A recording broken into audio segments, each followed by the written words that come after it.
오늘 이 종교개혁 기념주의를 맞이하면서 성경 말씀을 통해서 우리에게 주시는 하나님의 말씀은 돌아가라 성경으로 이렇게 말씀하십니다.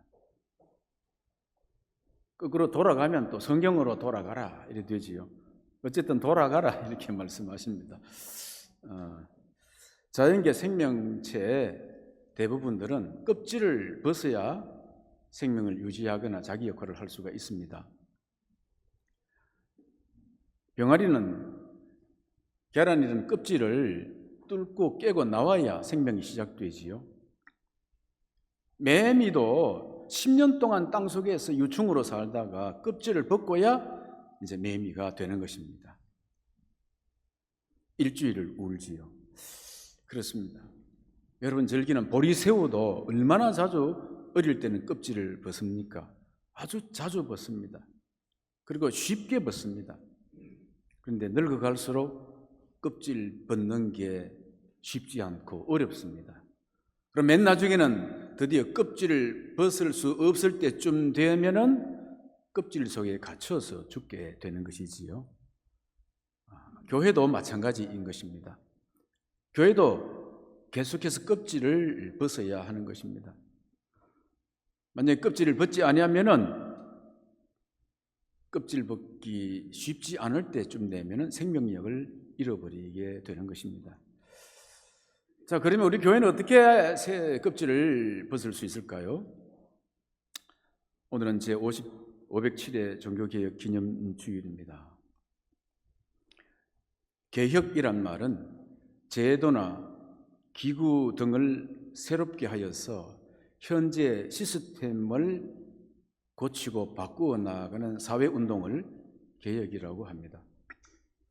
현실은 항상 불완전하고 불만족스럽습니다. 그래서 계속 개혁을 추구합니다. 의료 개혁해야 되고, 교육 개혁해야 되고, 연금 개혁해야 되고, 정치가 개혁돼야 되고, 경제가 계속 개혁돼야 되는 것입니다. 그런데 그렇게 개혁을 단행히 했지만은 일정한 시간이 지나면 또 개혁한 사람이 개혁의 대상자가 되어지는 것입니다. 그러니까 개혁이라는 것은 어떤 새로운 충족을 위해 끝없이 현재를 뜯어고쳐 나아가야 할 운동입니다. 그런데 종교개혁은 그렇지 않습니다. 종교개혁은 끊임없이 개혁을 해야 되지만은 단순한 새로운 변화를 추구하는 개혁이 아닌 것입니다. 종교개혁의 영어 표현이 어떻습니까? Reformation입니다. Reformation.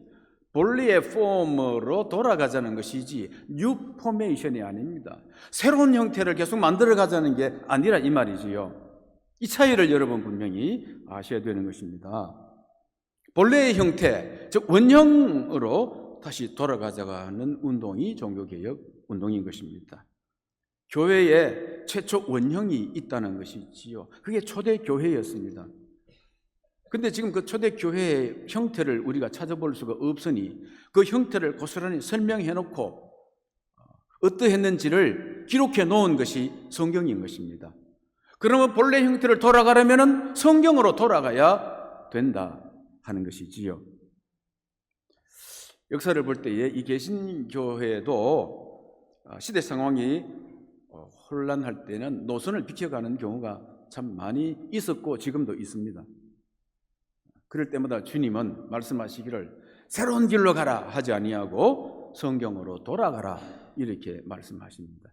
이것이 종교개혁의 본래적인 정신입니다. 종교개혁자 마틴 루터는 처음부터 교회 개혁에 관심이 있는 게 아니었습니다. 자기 자신에게 관심이 있었습니다.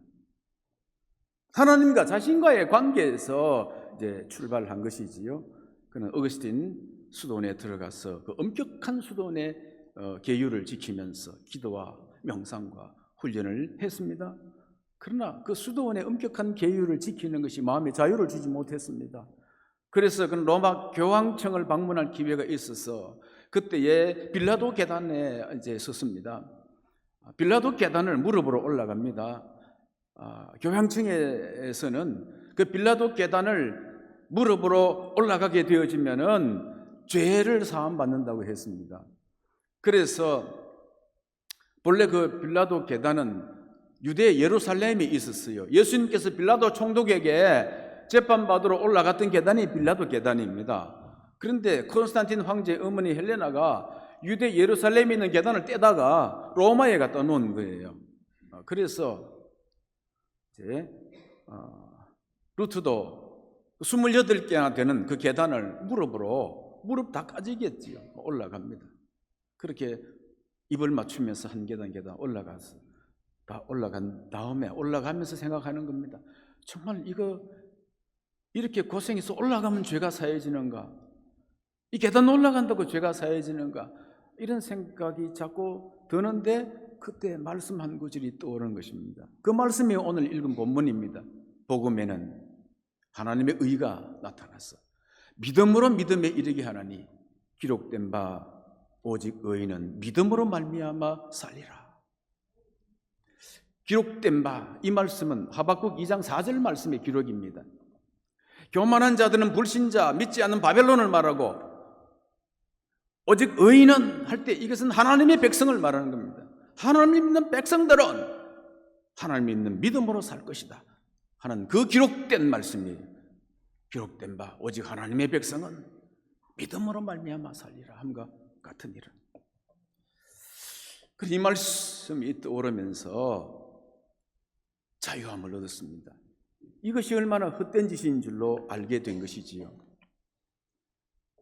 성경에서 가르치는 구원은 인간에게 어떤 고행이나 어떤 선행 같은 행위를 요구하는 것이 아닌 것입니다. 오직 하나님의 의를 이루신 예수 그리스도를 받아들이는 믿음으로 말미암아 이루어지는 것입니다. 그를 영접하는 자, 곧 그 이름을 믿는 자들에게는 하나님의 자녀가 되는 권세를 주셨으니, 이때부터 루터는 이제 교회가 가르쳐왔던 그 교리보다도 성경 말씀을 더 깊이 연구하기 시작했고, 신학교에서 이 성경 사상을 가르치기 시작했고, 책을 쓰기 시작했습니다. 엄격한 수도원의 계율을 요구하는 수도원 원장과 뜨거운 논쟁을 벌이기도 했습니다. 근데 그 무렵에 이제 쯤에 있어서 어떤 일이 벌어졌냐 하면은, 먼저는 교황 요한 23세부터 시작되는데, 이제 교황청과 지방 제후 사이에 분쟁이 생겼을 때에 군사 자금을 조달하기 위해서 면죄부라는 걸 만들어가서 이것을 거래하기 시작을 했습니다. 그런데 교황 네오 10세 때에 성 베드로 성당을 이제 건축을 하는데 건축 기금이 턱없이 모자라는 것입니다. 이것을 어떻게 조달할까, 충당할까 하다가 이것을 면죄부를 팔아서 충당하자, 이런 생각을 한 것이지요. 그래서 독일의 마인츠 지역에 있는 알브레이토라는 대주교를 부릅니다. 마인츠에 면죄부를 좀 팔아달라. 그러니까 알브레이토 주교가 흥정을 하는 겁니다. 이 건축기금을 마련해 주면은 그 반을 수수료로 나에게 주겠습니까? 그 교황이 승인을 해요. 반을 주겠다. 그래가지고 알브레이토 대주교는 도미니칸 수도원에서 아주 웅변설이 뛰어난, 말하자면 설교를 아주 잘하는 테첼이라는 신부를 부릅니다. 그를 앞장 세워서 전 지역을 다니면서 이 면죄부에 대해서 설교를 하라고 하는 것이지요. 당시 테첼이 설교하면은 사람들이 말이죠, 1시간이든 2시간이든 한 사람도 졸지도 않고 하품하는 사람도 없었대. 그리고 기침한 사람도 없었고 예. 오히려 사람들이 전율을 하면서 그냥 정신을 수습하지를 못할 정도였다는 겁니다. 테첼의 설교 한번 들어보세요. 여러분의 동전이 괴짝 바닥에서 쨍그랑거릴 때마다 불길 속에 갇혀있는 영혼들이 화염을 박차고 뛰쳐나올 것입니다. 아, 무정한 가슴이여, 저 지옥의 밑바닥에서 절규하시는 그대 어머니의 음성이 들리지 않는가? 아들아, 나를 이 불구덩이로부터 끌어내어다오. 이런 것입니다. 이런. 그리하여서 건축 기금이 모여졌고, 그중 절반은 알브레이토가 가져가서 퇴첼해서 사례금을 주고, 나머지는 자기 개인적인 빚 갚는 데 사용을 했다 하는 것이지요. 여러분, 이 얼마나 기가 막힌 교회와 교황청의 이게 타락입니까? 이 면죄부의 교리는 성경과 정면 배치되는 거짓입니다. 성경은 뭐라 했습니까? 구원에 관해서 에베소서 2장 8절 9절 말씀을 보면요, 너희는 그 은혜에 의하여 믿음으로 말미암아 구원을 받았으니 이것은 너희에게서 난 것이 아니요 하나님의 선물이라. 행위에서 난 것이 아니니 이는 누구든지 자랑하지 못하게 함이라 말씀하셨습니다. 구원은 돈으로 면죄부를 구입해서 그 면죄부를 헌금함에 넣음으로 받는 것이 아니라는 것입니다. 하나님의 아들이신 예수님이 스스로는 속죄할 수 없는 나의 죄와 인류의 모든 죄를 대속하기 위하여 십자가에 달려 형벌을 받으셨으며 죽으셨는데, 그 형벌이 나의 형벌이고 그 죽음이 나의 죄 때문이라고 자백하고 예수를 구주로 믿는 사람들에게 용서와 구원과 부활이 주어진다는 것이지요. 이게 복음입니다. 그런데 이 루터는 이 면죄부 판매 소식을 듣고는요, 95개의 반박문을 써서 비덴베르크 대학 정문에 걸어 놓았습니다. 이게 이제 종교개혁의 시초가 된 것이지요. 근데 여러분, 예수님의 십자가 대속론, 대속죄론, 이 대속론이 처음 듣는 사람에게 사실 이해되어질 성격입니까? 이게 믿어질 성격이냐고요? 단번에 이해되고 믿어진다는 사람이 좀 정상적이 아니지 않습니까? 안 믿어져야 되는 거예요. 안 믿어져야 돼. 한 번도 본 적이 없는, 만나본 적이 없는, 지금 시대도 아닌 1000년, 2000년 전에 타국의 한 청년이 죄인의 신분으로 십자가 형틀에 매여서 달려 죽었는데, 그 죽음이 지금의 나의 죄 때문이라니, 여러분, 그게 받아들여집니까? 믿어집니까? 이해가 됩니까? 이건 믿어지는 것이 아니에요. 이해가 되어지는 게 아니에요. 그런데도 이 말씀을 전하라 하니까 전하는 겁니다. 전하면은 안 믿는 사람이 태반이지만은 그래도 그 말씀을 듣고 그 말씀을 받아들이려고 하는 사람이 있다, 이 말이죠. 그리고는 충분하지 않지만은 믿어봐야 되겠다고 이렇게 생각하는 사람이 있는 것입니다. 그런 사람들이 이제 예배에 참석하면서 찬송을 부르는 겁니다. 저 도적 같은 이 몸도 죄 씻음 받기를 원하네.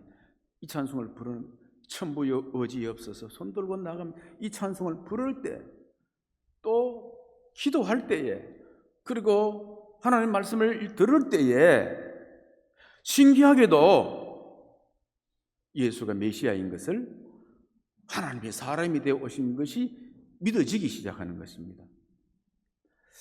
그가 나를 위해 죽으셨다는 것, 그가 부활하셨다는 것이 믿어지기 시작하고, 그의 말씀하신 하나님의 나라와 하나님의 통치와 하나님의 주권의 그 세계가 믿어지는 것입니다. 영원한 생명과 구원과 부활, 그리고 이 복음이 하나님의 의로 기록되었다는 사실이 믿어지는 것입니다. 이건 내가 믿는 게 아니에요. 내 의지로, 내 머리로 내가 믿는 게 아니고, 나는 믿을 수 없는데 믿어지기 시작하는 것입니다. 내가 믿겠다고 결심해서 믿는 것은 불완전하게 시작했는데, 이제 믿어져서 믿게 되어지는 것, 이거 부인할 수 없는 현상들이 내게 일어나는 것이지요. 그러므로 믿음으로 믿음에 이른다는 말씀을 하신 것입니다. 첫 번째 나오는 이 믿음으로는 내가 믿기로 결심해서 믿는 믿음입니다. 이 불완전한 것입니다. 내 지식이 불완전하고 내 의지가 불완전하잖아요. 그렇게 한번 믿어보겠다고 결심한 것입니다. 근데 두 번째 나오는 믿음에까지는 뭡니까? 그러다가 보니까 믿어져서 믿게 되어지는 것입니다. 믿어지는 믿음. 그럼 이 믿어지는 믿음은 어떻게 생겨난 것인가? 성경 말씀 보니까 하나님의 은혜로 인하여 이렇게 말씀하는 겁니다. 하나님의 은혜로 인하여 믿음으로 말미암아 구원을 받았나니 이것은 선물이다.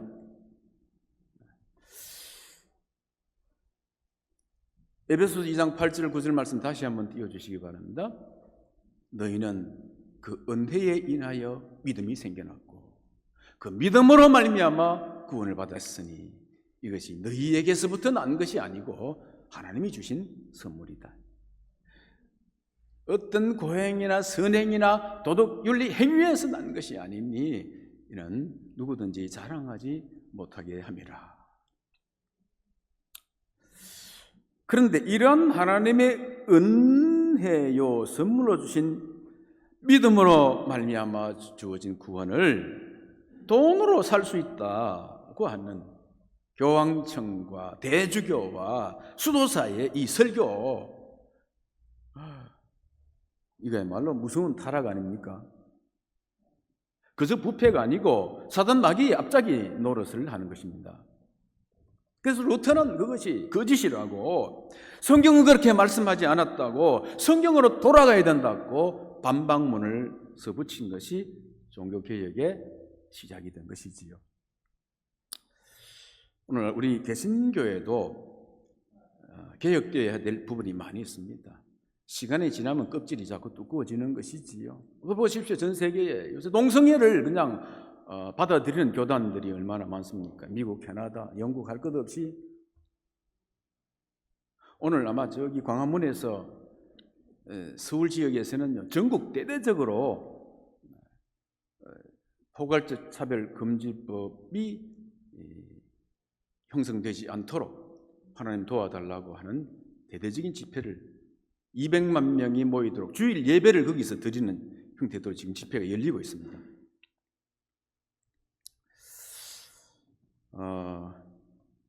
근데 이제 보통 사람들이나 혹은 언론들, 기독교 언론들조차도 교회가 개혁돼야 된다는 말을 할 때 보면은 세상은 빠르게 변하고 있는데 교회는 고인 물처럼 변하지 않고 있다. 시대의 변화에 교회가 발빠른 대처를 못하면 교회는 도태되고 만다. 라고 하면서 교회 개혁을 시대의 정신이나 시대의 가치관에 맞게 빨리 발빠르게 변화하고 대체돼야 된다고 일갈을 합니다. 그리고 그런 일들을 위해서 제도를 개혁하고 기구도 개혁해야 되고 시스템을 바꿔야 된다라고 목소리를 높입니다. 물론 이 세대 간의 소통이나 또 공감을 위해서는 시대 정신을 이해해야 되고 시대적 가치관에 대한 감각을 충분히 가져야 하는 것입니다. 그러나 교회의 개혁은 세상이 변할수록 시대 정신으로 변하는 것이 아니고 성경 정신으로 돌아가야 되는 것입니다. 왜냐하면 세속적 가치관이, 세속적 그 문화가 자꾸 교회 속으로 배어 들어오지 않습니까? 자꾸만 배어 들어옵니다. 그래서 껍질이 자꾸 생겨나게 되는 것이지요. 그러면서 성경의 정신하고 많이 멀어져 가게 되는 것입니다. 그렇기 때문에 성경으로 돌아가는 것이 종교개혁의 정신입니다.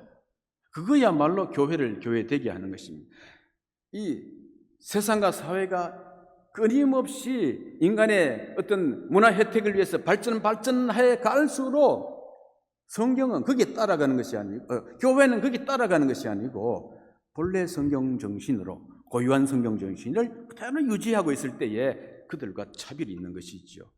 분별이 되는 것이지요. 거기에 허무함을 느낀 사람들이 그래서 교회를 향해서 돌아오게 되는 것 아니겠습니까? 사회가 변한다고 그 빨리 계속 발맞춰 가야 된다고 그런 엉터리 계획이 어디에 있습니까? 어느 교회에 이제 분교가 일어났습니다. 그래서 교회를 수습하기 위하여 재판에 가기 전에 수습하기 위해서 양쪽 대표를 불러서 이제 의견을 조율하는 중에 그 한 장로님이 이런 말을 하는 겁니다. 목사님, 우리는 이 문제를 교회법으로 하다가 안 되면 사회법으로 갈 것입니다. 재판 안 가도록 지금 수습하는 단계에서 하는 말이 이 교회법으로 하다가 안 되면 사회법으로 갈 겁니다. 그렇게 미리 말하는 거예요. 일평생 교회를 섬겼다는 분이 장로님이 교회 분쟁과 다툼이 생기자 하는 말이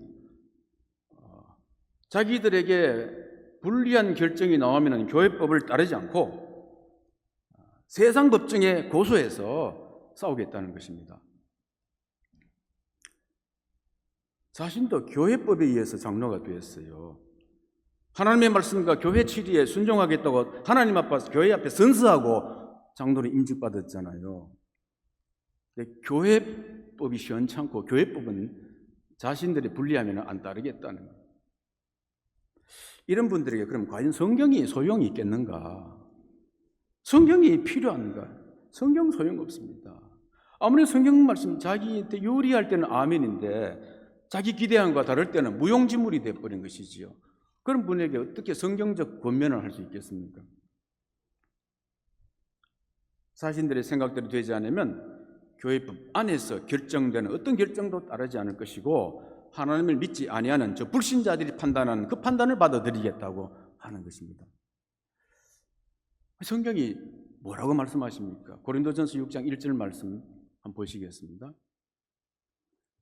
너희 중에 누가 다른 이와 더불어 다툼이 있는데, 이 교회 안에 다툼입니다. 구태여 불의한 자들, 세상 재판관들 앞에서 고발하고 성도 앞에서 교회법 앞에서 하지 아니하느냐. 6절 말씀. 형제와 형제가 더불어 고발할 뿐더러 믿지 아니하는 세상 법정 앞에서 고발하느냐. 7절. 너희가 피차 서로 고발함으로 너희 가운데 이미 뚜렷한 허물이 있는 것이 증거되지 않았느냐 말이에요. 그럴 경우에 차라리 불의를 당하는 것이 낫지 아니하며 차라리 속는 것이 낫지 아니하냐. 이런 것입니다. 진리를 가지고 있다는 사람들이 불신자들에게 가서 그들의 판단을 받아보겠다고 그 판단이 옳다고 그쪽으로 가느냐? 너희는 하나님의 자존심도 모르느냐? 그렇게 하나님의 영광을 그게 돌리는 것이냐? 그게 하나님의 이름을 망령되게 만드는 것인 줄 모르느냐? 저들에게 가서 이 길이 참된 길이라고, 이 길이 구원의 길이라고 복음을 전해야 될 자들이 그 불신자들에게 가서 어느 것이 우리 일이 옳았냐고 판단해 달라고 말하는 그 행위가 정말 믿는 자의 태도이냐? 그럴 바에는 차라리 지고 말지. 불의를 하더라도 그 불의를 차라리 받아들이고 말지. 차라리 욕을 먹고 말지. 이 말씀입니다. 여러분들에게 과연 이런 상황 속에서 이 성경 말씀을 그대로 적용할 수 있겠습니까? 이 말씀을 받아들이겠습니까? 성경을 수십 번 읽고 철학교 때 소리치면서 기도했지만 막상 실전에서는 이 말씀에 순종을 하겠느냐고요. 예수님을 믿는다고 하면서 성경 말씀도 무시하고 성경 정신으로 세워진 교회법도 따르지 아니하고 교회를 개혁해야 된다고 주장합니다. 그것도 불신자의 판단을 받아서 도대체 무엇을 위한 계획이고 누구를 위한 계획입니까? 교회 계획을 부리짖는 자들은 항상 말씀의 거울 앞에 서서 먼저 자기 자신부터 개혁하는 일을 시작해야 됩니다.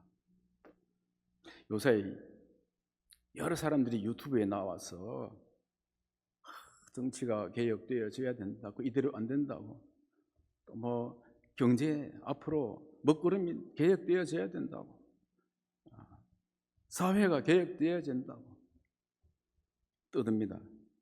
근데 거기 나온 사람들 가만히 보면 그 중에 너부터 개혁해라 라는 말을 들을 사람들이 많이 있는 거예요. 그죠? 자기 개혁 없이 그렇게 떠드는 사람들의 말을 들어보면 참 역겹다고 여겨지지 않습니까? 마찬가지입니다. 교회 개혁은 돼야 됩니다. 교회 개혁의 필요를 말한 사람은 반드시 자기 자신부터, 자기 개혁부터 시작되어야 되는 사실들을 함께 꼭 명심해야 할 것입니다. 오늘 하는 말씀이 무엇이었습니까? 돌아가라 성경으로 그랬습니다. 종교개혁 정신은 오직 성경으로 아닙니까? 3대 정신 오직 성경으로, 오직 은총으로, 오직 믿음으로, 이것이지요.